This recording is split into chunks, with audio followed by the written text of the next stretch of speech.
I'm Anna, and together with my husband Eddie and our adorable daughter, we're a family of 3. We've been married for 7 years, and I am currently a full-time housewife. Our relationship has been good, and I thought we would continue to live happily as a family. However, I realized that this was just an illusion when our daughter Camilla turned 4. By the age of 4, Camilla had grown into an adorable little girl. Her sense of self had sprouted, she had become articulate, and sometimes she showed a defiant attitude. And Eddie, unable to properly counter such attitudes and statements from Camilla, often got verbally abusive. "I'm your father. What's with that attitude? Wasn't it you, Dad, who ignored me? What? It's your fault for acting in a way that gets you ignored. You ignored me first, Dad. It's okay for you to ignore me, but I'm the bad one. Hey, Anna, take this cheeky brat and dump her in the mountains. Do you realize what you just said? Don't even joke about that. I hate Daddy." This was the usual pattern. Unable to win with words, Eddie always ended up shouting things like taking Camilla to the mountains or kicking her out, and Camilla ended up crying and going to her room. How can you say such awful things to Camilla? Can't you be a little kinder? Huh? Why do I have to give in? She's really not cute at all. Are all children this cheeky? Camilla is only 4 years old. It's just the toddler period now. Try to be a little more forgiving. Huh. This is so irritating. It's unclear if this exchange was the trigger, but after a while, Eddie started coming home from work only on rare occasions. Are you busy with work? I understand it's tough, but I wish you'd come home more often. Camilla's causing me so much stress I can't focus at work. That's sad. But by the time you come home, Camilla is already asleep, right? You're so noisy. It's not just Camilla, it's you too. Then let's talk about it together. That's why I find these discussions so bothersome. Saying this irritably, he went straight to the bath and then to the bedroom. The situation continued unchanged, with him staying away 3 nights a week. Thinking that this could not continue, I told Eddie again that we needed to talk. You really are troublesome. How many times do I have to say it's pointless? Don't you get it? It's your attitude that makes me not want to come home. Can't even rest when I'm tired. I'm sorry. But you're staying in a hotel right now, right? Continuing like this is a waste of money. And for Camilla's sake, too. Eddie interrupted me mid-sentence. Shut up, shut up. It's my money, so I can use it however I want. It's none of your business. And I've been wanting to say this, but from now on I'll sleep in Camilla's room. And you and Camilla sleep in the main bedroom. Why would you go that far? Once Eddie had made up his mind, he wouldn't listen, so I swallowed the words I wanted to ask. And eventually, we ended up sleeping in separate bedrooms. When we had just gotten married, Eddie had said, "Even if we have kids, we must always sleep together." Thinking about where those feelings had gone made me feel very sad and hurt, and at the same time, doubts about Eddie started to grow. However, without any concrete proof, I ultimately had no choice but to give up. Amidst these complicated feelings, one day, Eddie made an unexpected suggestion. "Hey, shouldn't we think about building a new house soon?" What brought this on all of a sudden? You like cooking, right? Don't you want a bigger kitchen? Camilla's getting bigger too, and our current house doesn't have enough rooms. She'll want her own room when she's older, so I thought it'd be better to consider building a new house. I'm surprised you thought that far ahead. Of course, it's about our precious family. That's true, but I was shocked. and at a loss for words for a while, as I hadn't expected to hear Eddie talk about family again. From an outsider's perspective, it's natural to think about one's family. Still, my heart was filled with joy at his sentiment. Recently, Eddie hadn't seemed to consider the family much. That's why I was so immersed in happiness. Since then, my husband and I discussed the layout and design of our new home, eagerly anticipating its completion. However, while designing the new house did increase his time at home, he still stayed away on weekdays, not coming home on some days. And a year later, our new home was finally completed. I wanted to purchase furniture and appliances to our taste, but all my choices were rejected, and for some reason, only items that Eddie liked were selected. They were all clearly fairy tale themed. Is this your taste? I didn't know that before. I wanted our new home to be fairy tale themed. I see. But I would have preferred a home with a calming wood theme. Everything's already been arranged, so please don't say anything now. I understand, but Camilla was also surprised when she first saw it. Mom, whose house is this? Are we going to live here? She asked skeptically. Then Eddie dropped a shocking statement. You guys aren't going to live here. I have a 25-year-old cute girlfriend and a child with her.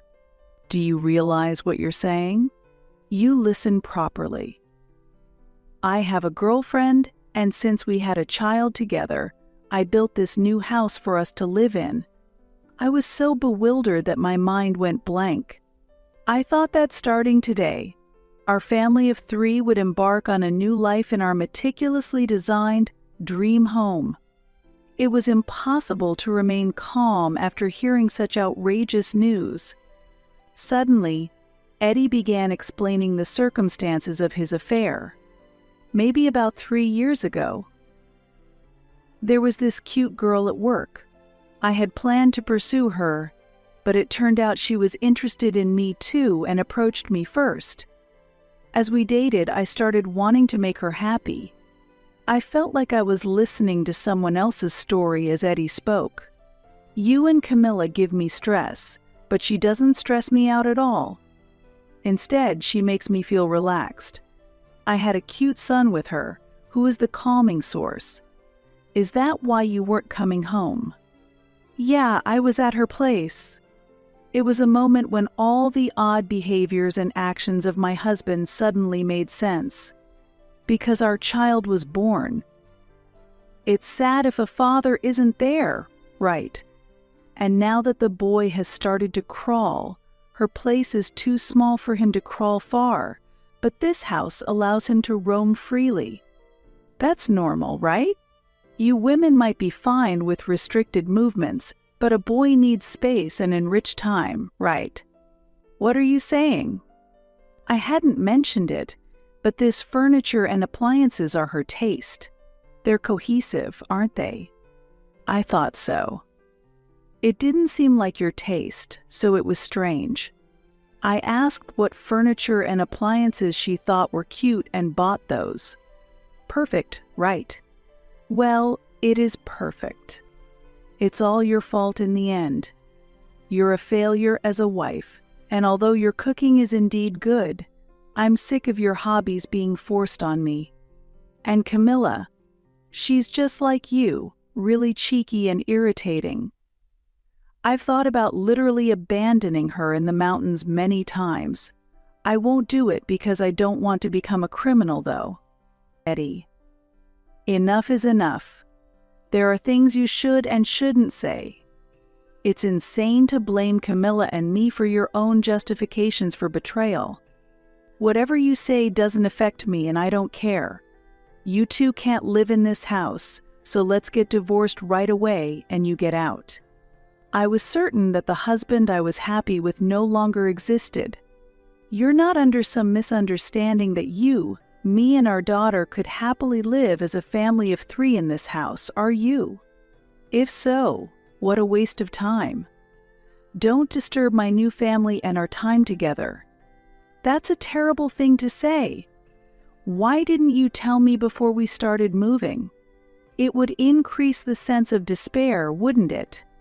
You really are the worst. I despised him from the bottom of my heart, but I was so overwhelmed by everything that I couldn't move from where I stood. However, my daughter was different. "Mom, let's just forget about Dad and move out quickly." Suddenly, pulling my hand, she said it as if she was somehow excited. It was surprising she wasn't crying from shock. Puzzled, yet spurred on by Camilla, I packed our things. Still, I didn't have enough time to fully grasp the situation. Seeing this, my husband kept insisting, "Get out of here." Deciding that mending our relationship was impossible, I hurriedly packed and returned to my parents' house. My parents were furious when they heard my story, but there was someone even angrier than them. After a little thought, this person said with a smile, "Leave the rest to me." 2 weeks after returning to my parents' house, I headed to the house where my husband lived to proceed with the divorce. Eddie thought I was coming alone and was quite foul-mouthed. "I know you still love me, but hurry up with the procedures. I want to welcome my girlfriend to this ideal home soon, and you're making her suffer by being such a slowpoke. I'm sorry for being late. I'll start the procedures now. From the start, I was not attracted to an old woman like you. It's really great that you focused on taking care of the child after having our daughter and stopped desiring me. Women who are just pretty like you get boring." "Ah, is that so? My girlfriend, on the other hand, isn't just cute. She can do household chores and she makes me feel relaxed too." "Well, you stand no chance against that. Plus, you nag like my mother and I'm really fed up with it. You won't be able to remarry after divorcing me. No one needs a nagging old woman. That's really rude. I'm only 30 years old, while you're a despicable old man at 35. Despicable? I'm just telling the truth. Men over 35 still have value, but women at 30 have no value. They're just old hags." "Ah, I see. But you know, a boring person like you is worthless after 25.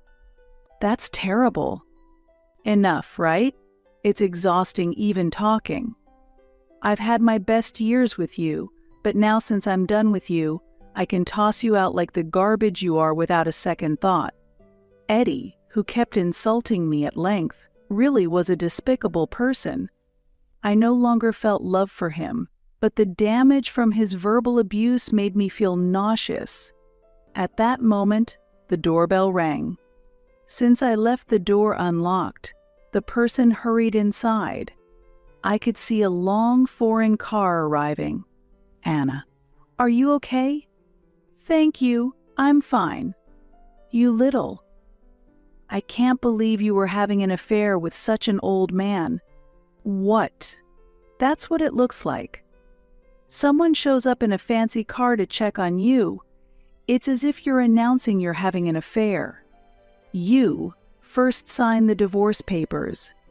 And don't forget about the child support, property division, and the resignation." The person stood up and said this to Eddie. "Why should I listen to some old man? I'm the one who initiated the divorce, so of course I'll sign it." Eddie quickly retorted, and then continued to belittle us. "Hey, Anna, you must be so sad to divorce me that you'd have an affair with an old geezer who's practically 1 foot in the coffin. Any man will do for you, huh?" However, after saying all this, Eddie seemed to realize something. "Huh? Wait a minute. Why a resignation letter? You don't mean to tell me you've been mocking this man without knowing who he is?" "Of course. I don't know any old geezer like him." "That's unfortunate." "What do you mean unfortunate? Then tell me who this old man is." "Eddie, you've been hurling insults at the chairman of your own company." and he happens to be my grandfather as well. Wait, my companies. Do I need to repeat it for you to understand? Yes. I was headhunted to this company by your father. If this man is the chairman, then your father didn't need to resign from being the president. Eddie seemed confused and couldn't quite grasp the situation, so I decided to explain it to him carefully. Eddie, despite his character, was good at his job. That's why my father, who was the president at the time, scouted Eddie from another company with a generous offer. After that, my father introduced me to Eddie, and we started dating. My grandfather was the president of the headquarters, but decided to become the chairman when it was time for my father to take over the president's role at headquarters, and my uncle took over the company where my father had been president. Away from my father's watchful eye, Eddie probably started to do as he pleased. Since my grandfather uses my mother's family name, Eddie didn't realize he was the chairman. Moreover, my grandfather fell ill and was hospitalized 3 days before our wedding, so they never met. I wasn't told about this. What if you had been told? Are you saying you wouldn't have had an affair? Or that you wouldn't have insulted the chairman by calling him an old geezer? That's, Eddie was visibly shaken and his face turned pale. Come on, sign the papers. Should we start with the divorce or the resignation? Wait, please. If it's come to this, maybe we shouldn't get divorced. You were the one who said we should get divorced. What are you talking about now? Who was it that betrayed the chairman's granddaughter to switch to another woman? You'll have to take responsibility for that. That is. Perhaps imagining what was about to happen to him, his hand trembled as he tried to sign, but his feelings resisted and he couldn't move the pen easily. It was expected.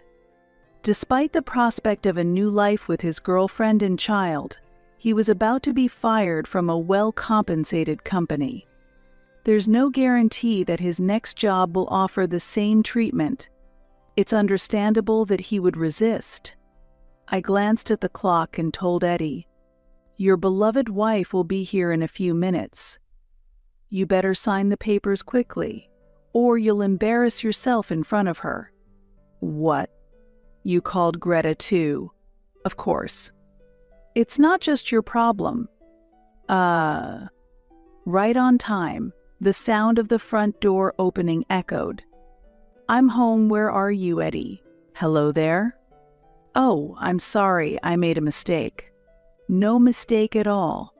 Please come in." Greta was indeed cute, a fairy tale-like woman perfectly suited for this house. And in her arms, a small child was sleeping peacefully. "Did you know that your husband was married to me when you started an affair with him?" Yes, I knew, but it's not my fault." "I can understand why you would want to say that. Then, please forgive me." "There's no way I can forgive you." "Now, let's go inside. Eddie is waiting for us." As we walked into the room together, we saw Eddie with his shoulders slumped, surrounded by a multitude of documents. "What are all these?" "These are the divorce papers, resignation forms, and documents related to property division and child support claims." "Are you going to claim property division from me too?" "Since you're going to marry Eddie, it's natural that you would share responsibilities as a couple. Also, there's something else I need to tell you." "What is it?" "You've been working as a cabaret girl on the side without telling the company, haven't you?" I don't know, was I? I had someone look into Greta. That's when I found out that the circumstances under which she and Eddie became involved were despicable." "Are you being serious?" "You favored a girl at the club you frequented, and that girl was Greta. One day, you coincidentally saw her at the company and realized it was her. Then you forced a relationship on her in exchange for keeping her secret. Truly despicable. That's absolutely unacceptable. It's disgusting. So Greta, I understand why you would want to say it's not your fault. You dated him reluctantly just to keep him quiet. But in the end, didn't you willingly continue the relationship? You even had a child and built a house to your liking. No, that's not true. It was all forced. Either way, I've looked into your reputation at the company. You're known for slacking and making many mistakes. You researched that much. My grandfather is the chairman of yours and Eddie's company. So, when I asked around a little, I found out you can be fired due to company policy. Fired? No way. This old man can't really be the chairman. It's unfortunate that my face isn't more recognized here. But as my granddaughter said, our company prohibits side hustles.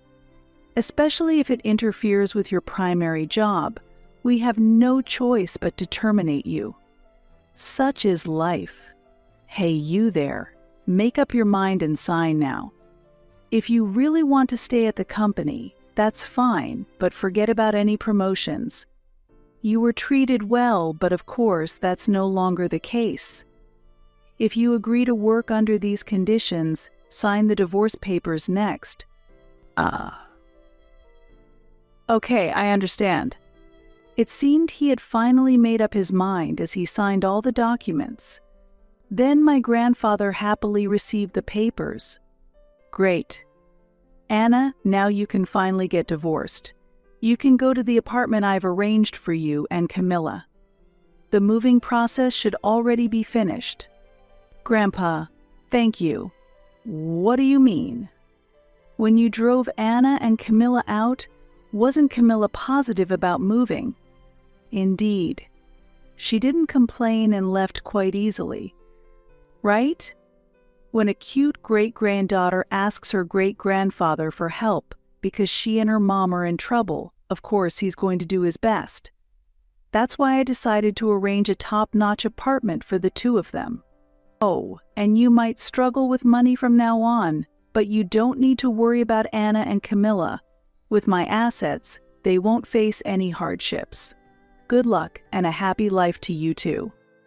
Saying that, I left the scene with my grandfather. Let's go, Anna. Yes. Goodbye then. I wish you happiness. I heard Eddie trying to stop me from behind, but I ignored his voice. His voice gradually seemed to turn into words blaming Greta.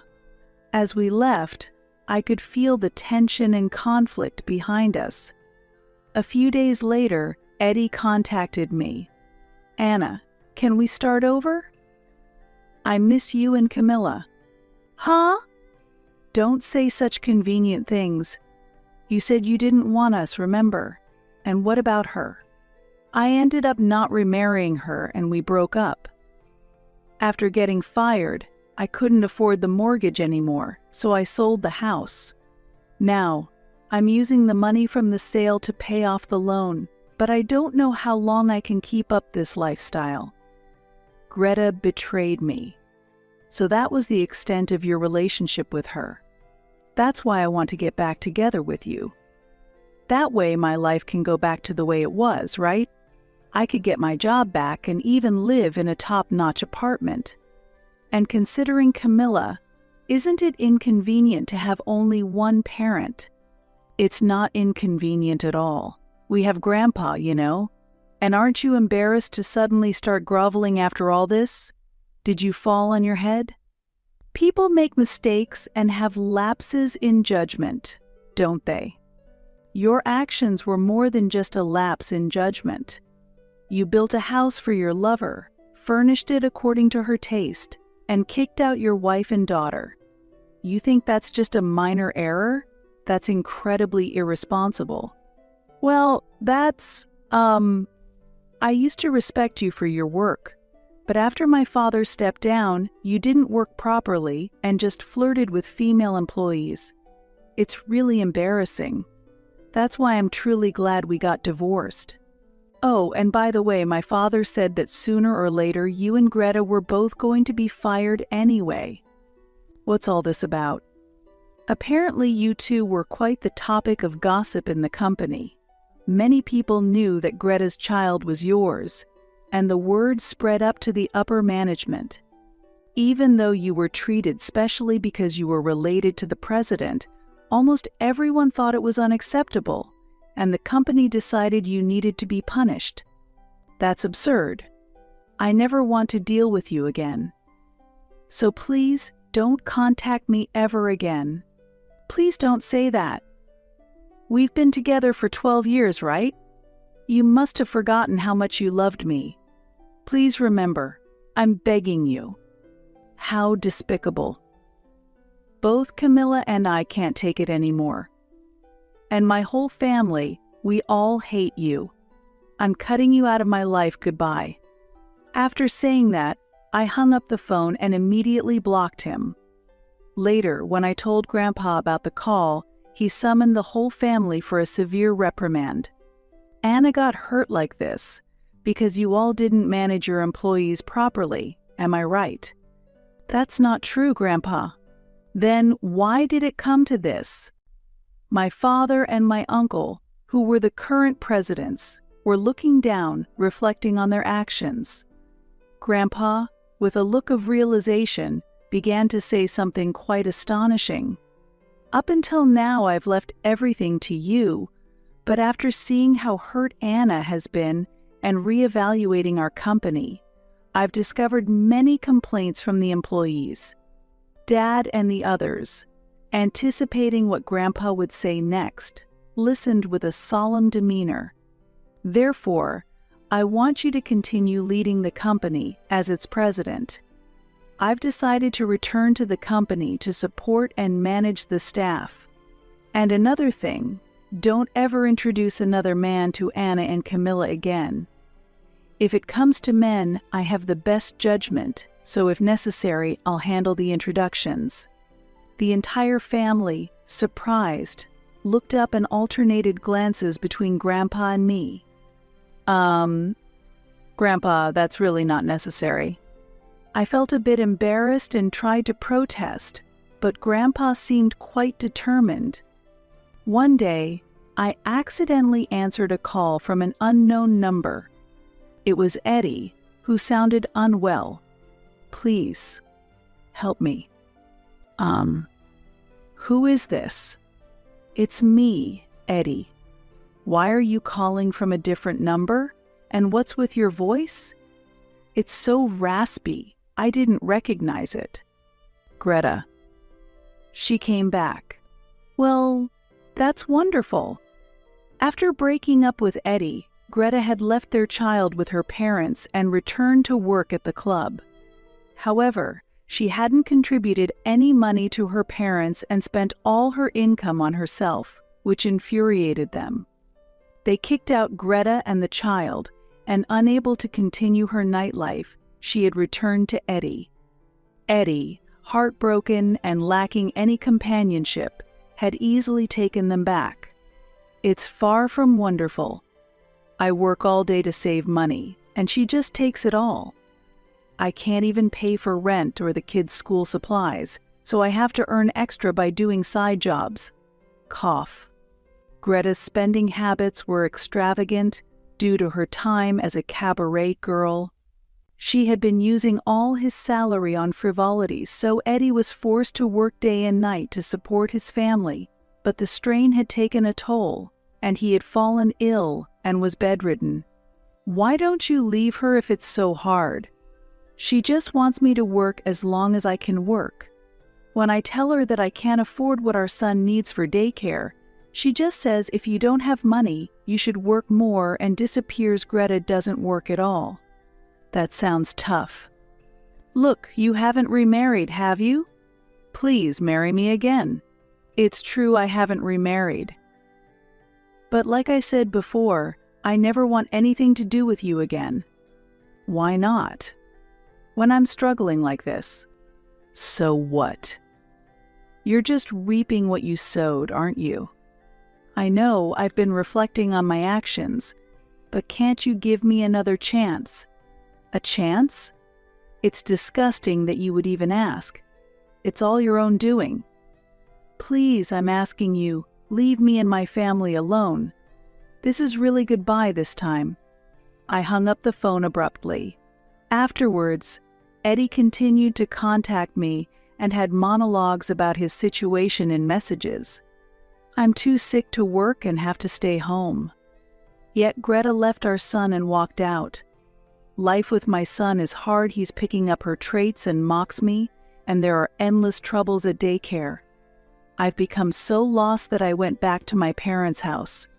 But because I betrayed you and I'm raising a child from my affair, I'm treated like I don't exist there. It's a relief that they still care for my son, because it's not his fault, but I'm really at my limit. I didn't respond, but it was clear he was having a difficult time. While I felt pity, it was ultimately a situation of his own making, and I couldn't muster any other emotion. Thankfully, Eddie's parents were decent people. I hope they continue to support him in raising his child. More than anything, I hope Eddie finally takes responsibility as a father. Camilla and I are living happily without any troubles. Lately, she has been cheerfully saying, "I'll find someone nice for Mom." Thank you. But I'm fine. Do you want a dad, Camilla?